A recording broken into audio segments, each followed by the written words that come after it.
From the dawn of history, mankind has revealed an unconquerable urge to improve his lot. Along with his requirements of food and shelter have been the deep-rooted desires to reduce drudgery and to move freely beyond the horizons of his limited domain. Time and space have always presented their challenge. Man early recognized that energy must be found, harnessed, and properly applied to help him.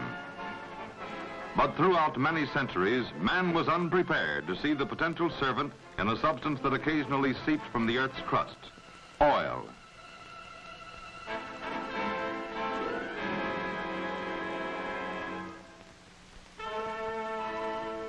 Oil has long been known to mankind. Aware of its unusual burning characteristics, the Babylonians dipped their ceremonial torches in oil and pitch. In drilling wells for water and brine, the Chinese came upon oil 600 years ago. Their energy and power facilities remained, however, limited and primitive. Little did they know that oil such as they encountered would someday be a source of freedom from toil and drudgery. Early American Indians used the oil that they found as a medicine and ointment. And even in the 1800s, petroleum recovered as a nuisance byproduct of brine well drilling was sold as a cure-all. But now the progress of civilization had set the stage for an awakened interest in petroleum. Animal fats and tallow could no longer supply the ever-growing need for candles and lubricants. Whale oil, which had long been the chief illuminant, was becoming scarce, yet the demand for artificial light was increasing. In 1850, a lamp capable of efficiently burning a refined product of petroleum was invented. Petroleum, it seemed, might supply the growing need for lubricants and light, but digging for it at seeps could not supply it in sufficient quantities. The fact that some oil had been found while drilling brine wells suggested the interesting possibility of drilling for oil itself. In 1859, a derrick was constructed near oil seeps at Titusville, Pennsylvania.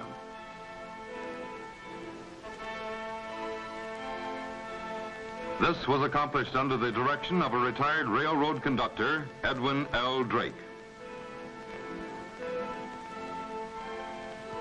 With the assistance of an experienced brine well driller, Uncle Billy Smith, operations finally got underway. Crude handmade tools and a primitive steam engine enabled them to drill at a rate of only 3 feet per day.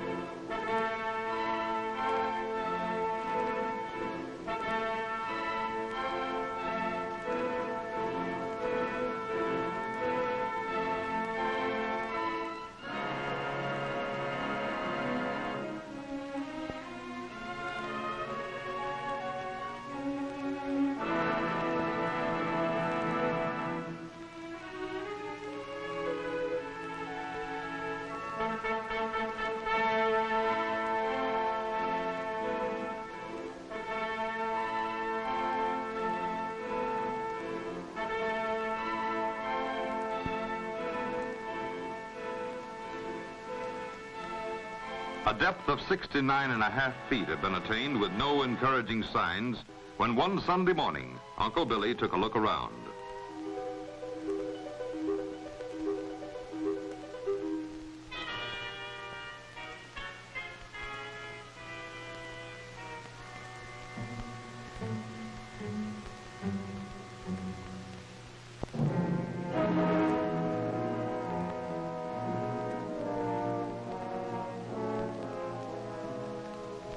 Oil! Oil! Oil! Oil!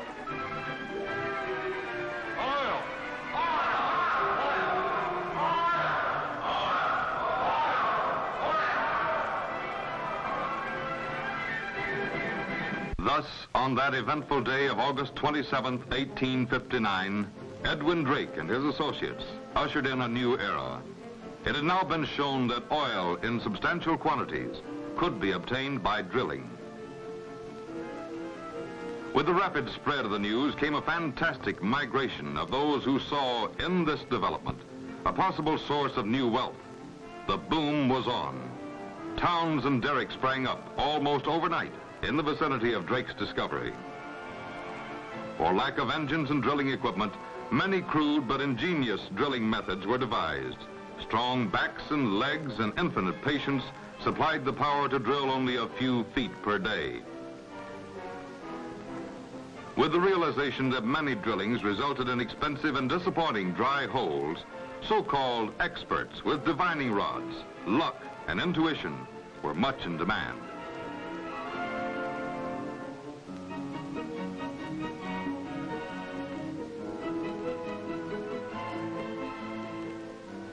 Yet the combined efforts of these pioneers resulted in rapidly increasing oil production.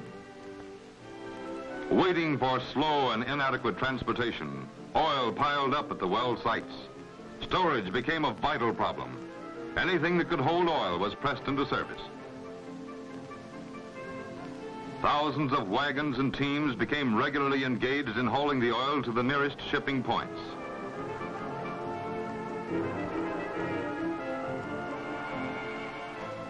When possible, barges and rafts were employed to carry the oil. Such transportation proved inadequate in supplying the fast-growing market. And so in 1865, the first oil pipeline was laid over a 5-mile distance from Pithole City to the railroad. Within 9 years, a 60-mile trunk line of 4-inch pipe stretched from the oil region to Pittsburgh. Seeing the rapid loss of their revenue to the successful pipelines, the teamsters fought hard and bitterly.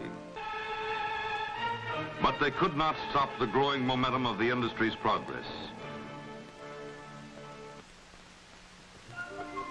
Crude refining plants, or stills, boiled and separated the oil into the two items in demand: kerosene for illumination and heavy lubricants. An undesired product, considered dangerous and unusable, was discarded in great quantities. The product was gasoline, the very portion of crude oil that was soon to change the economic and social status of the industry and the country. These refineries were, however, supplying illumination and heat for many homes, and through lubricants were freeing the wheels of a fast-growing industrial machine age. At the turn of the century, a momentous change in the course of the industry was in the offing. The use of oil for light seemed doomed to rapid oblivion.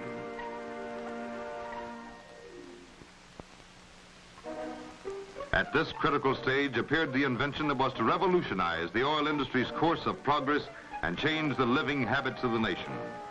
No longer was gasoline destined to be a useless byproduct. Instead, with the swift popularity of the automobile, gasoline quickly assumed the position of prime demand.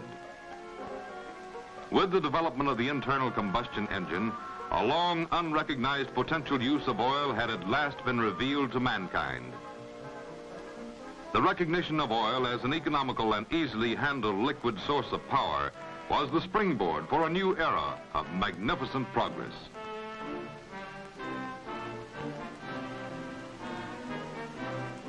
Inspired by the American system of possible reward for risk, discovery and expansion swept westward to the Pacific, the mid-continent, the Gulf Coast, and the Rocky Mountains. The oil industry quickly found its stride in the suddenly stepped-up tempo of progress.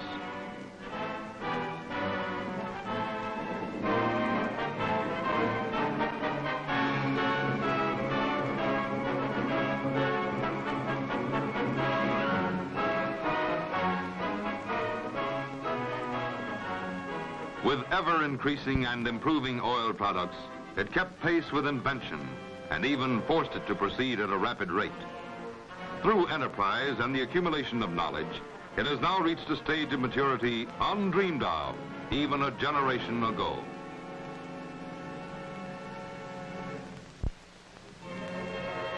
Throughout millions of years since the Earth's formation, constant heaving, buckling, and erosion have changed many portions of the Earth's surface.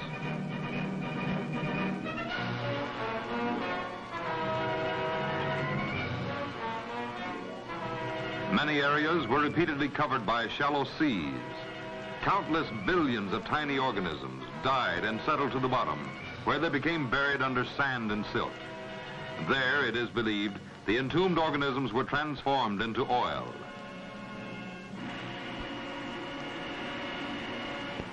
Accumulated pressures of gases, water, and earth sometimes drove the oil through the porous sand and sedimentary rock.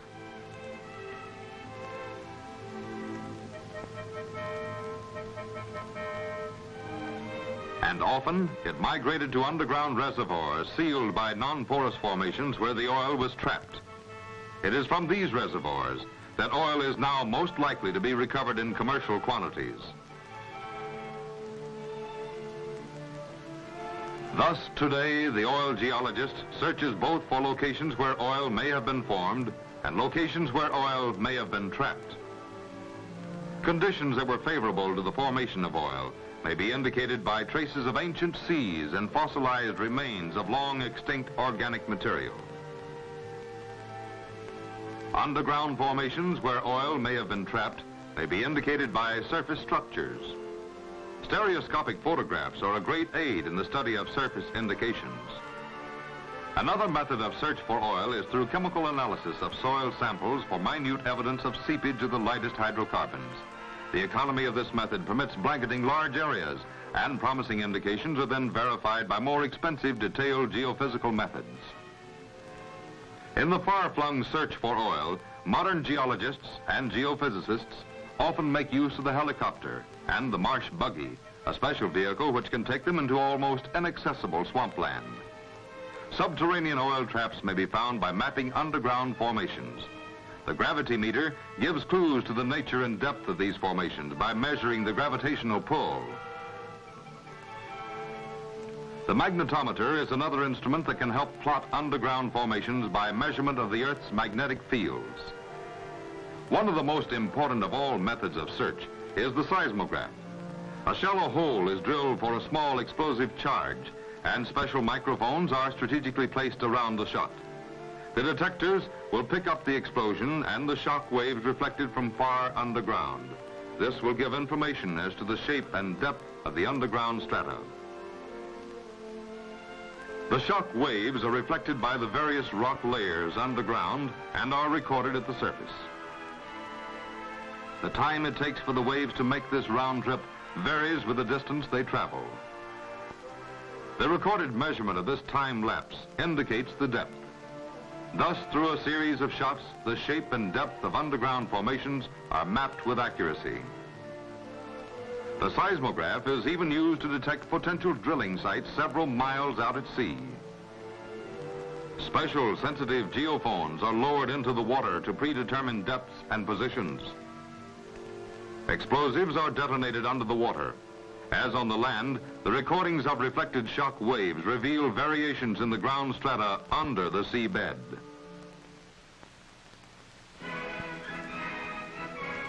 Actual drilling is still the only conclusive step in finding oil.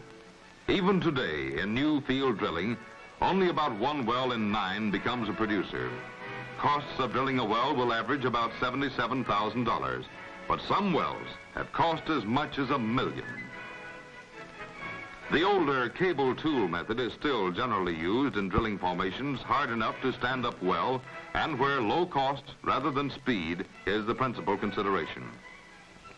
The rotary drilling method, developed since the turn of the century, is now used more extensively. Although more expensive, it is speedier and enables drilling through loose, unconsolidated formations to far greater depths.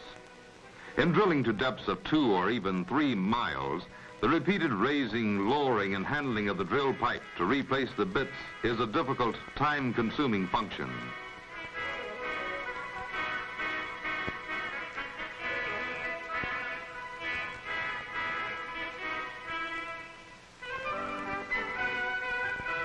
Steel pipe, or casing, is used to line the well walls and give them strength to prevent caving in of the hole.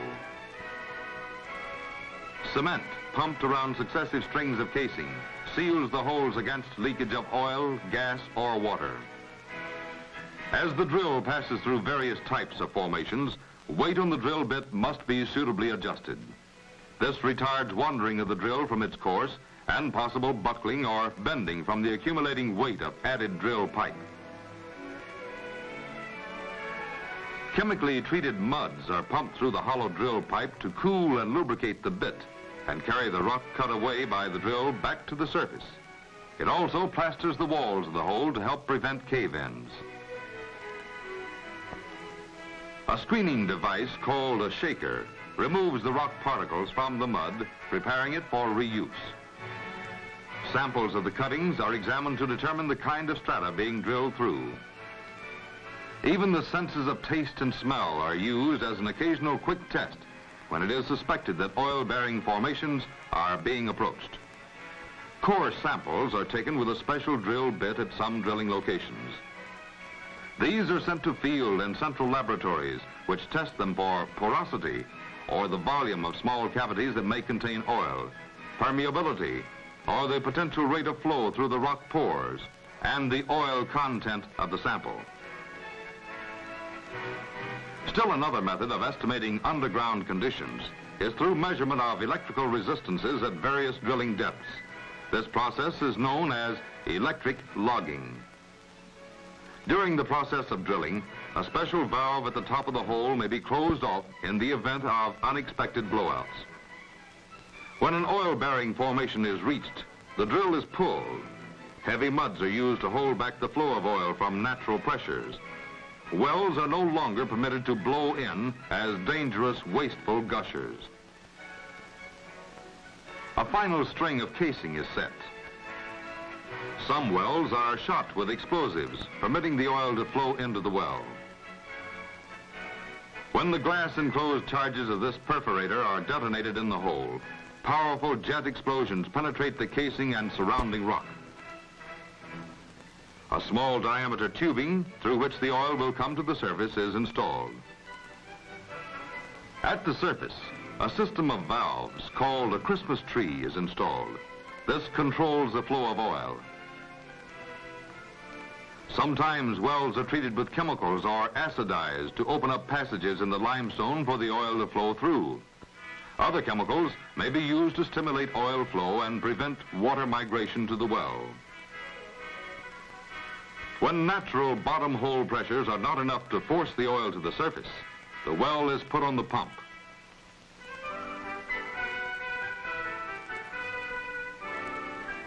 In many locations, ingenious centralized power systems work a number of well pumps, bringing the oil to the surface and sending it to the storage tanks.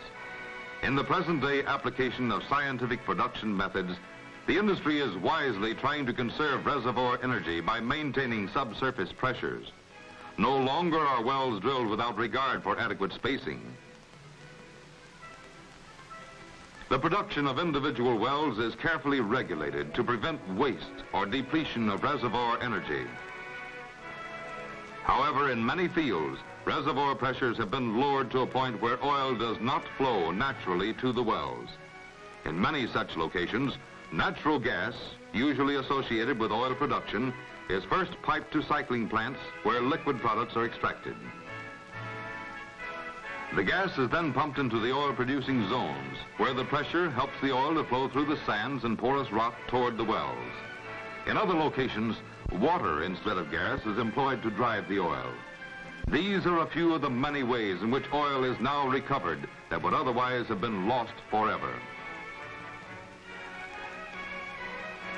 Oil production on land has been augmented in recent years through drilling at sea. Oil producers are thus opening vast new production potentials to bring more oil to the nation. Today's oil scientists know that crude oil is a complex chemical mixture of molecules of many different kinds. It is a liquid treasure chest from which hundreds of finished products may be derived through refining. The industry's complex research is constantly disclosing new products from oil, as well as developing processing techniques designed to produce them efficiently and economically. In the initial stages of modern refining, the flowing oil is heated in a pipe still to about 800 degrees Fahrenheit. This superheated oil then enters a fractionating tower. Upon release from the confinement of the pipes, all but the heaviest portions of the hot oil flash into vapors and start to rise in the tower. Various components of the crude oil vapors condense or change back to their liquid state at different temperatures. As the vapors rise to successively cooler levels, the heavier fractions condense on lower trays and the lighter components collect on the higher trays. Thus, products or fractions ranging from asphalt and heavy oils on up to light oils, kerosene and gasoline may be drawn off independently.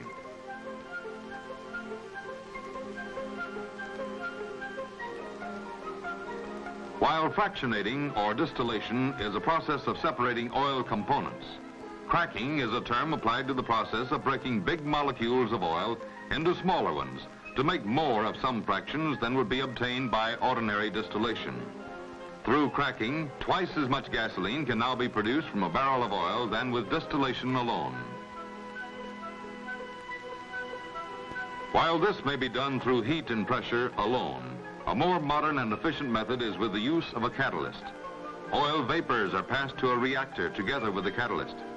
This is a substance that has the ability to change the molecular or chemical structure of the vapors. The mixture of cracked vapors is then sent to a fractionating tower for distillation or separation of the newly formed components. The used catalyst is sent to a regenerator that prepares it for reuse in the system.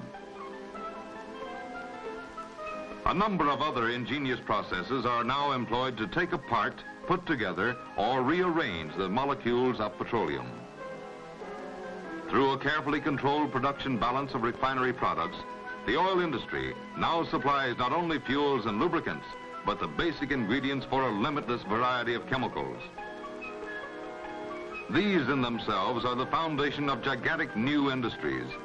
Petroleum-derived plastics, found in many of our modern fabrics, are made in plants such as this. The manufacture of soaps and detergents is another large enterprise using petroleum products.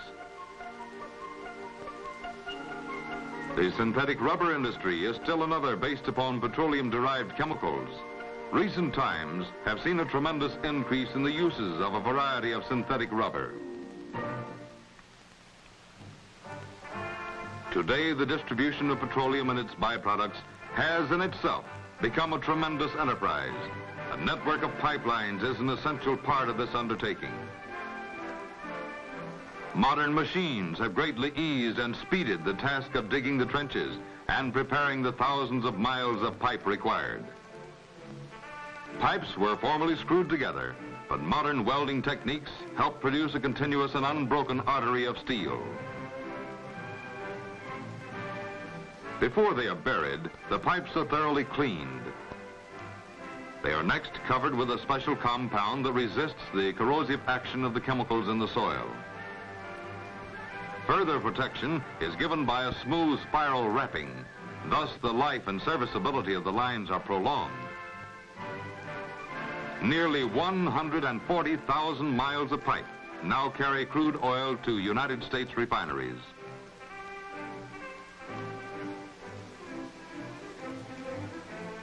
Another 23,000 miles of pipe carry finished products of petroleum. A gigantic system of pumping stations forces petroleum and its products over and through all kinds of terrain. Under modern methods, various oil products are pumped through the same line in adjacent sections or units. Modern oil tankers and barges account for a large percentage of the bulk transportation of oil and oil products. The tankers are indispensable for the overseas movement of oil. Railroad tank cars have also kept pace with oil development, many of them having specially prepared compartments. They daily carry millions of gallons of various oil products. More than 100,000 tank trucks are in service today. They represent an efficient and flexible means of oil distribution. Through such trucks, there is an ever-increasing trend toward distribution of oil products direct from the refinery to the service station and the consumer.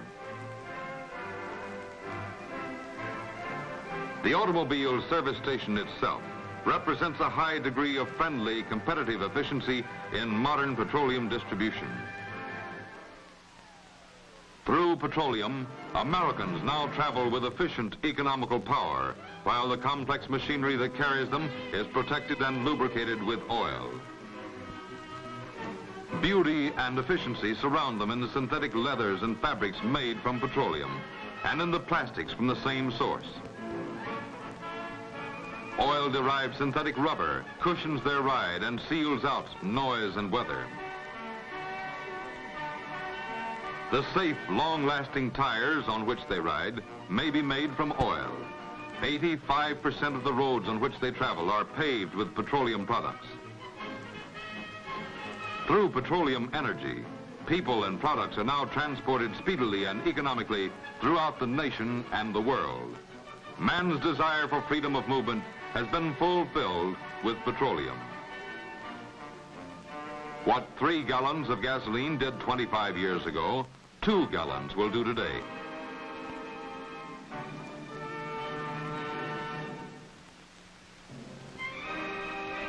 Machines powered by oil now enable the farmer to produce 3 times as much as he could before oil became his faithful ally. Oil heats the farmer's home as well as his brooders. It protects his fruit trees from killing frosts, and oil products are used to spray his trees. No longer a slave to the soil, the farmer has been freed to enjoy a fuller life and an ever-improving standard of living. Through oil, our nation's defenses are maintained with a speedy, mobile army, as well as a fast, hard-hitting air force. Our flexible, long-range Navy and Merchant Marine now move with oil. It has been estimated that the energy available from our current output of petroleum would be equivalent to the labor of about 10 times as many people as there are in the world. The modern $30 billion oil industry is a large factor in the support of our national economy through wide-scale direct and indirect employment. And through a limitless variety of products and uses, it is contributing to nearly every phase of American living.